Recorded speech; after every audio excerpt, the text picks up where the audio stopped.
We're here in Winchester, Kentucky. We're heading to the L81 bottling plant. Up that spiral staircase, that is the secret spot where our fourth generation owner still mixes the secret formula.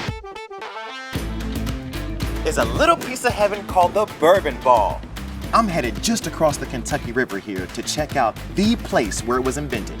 The thrill of turning hot glass into extraordinary works of art, it's happening every day right here in the heart of downtown Louisville. I'm the owner of Flame Run, and we're very proud to be the only gallery in the state of Kentucky dedicated to glass art.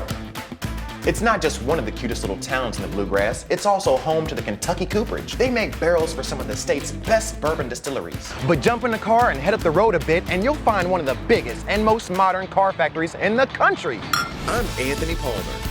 We're visiting assembly lines all across the Commonwealth to see the creation of some of our nation's most iconic products that are made in Kentucky.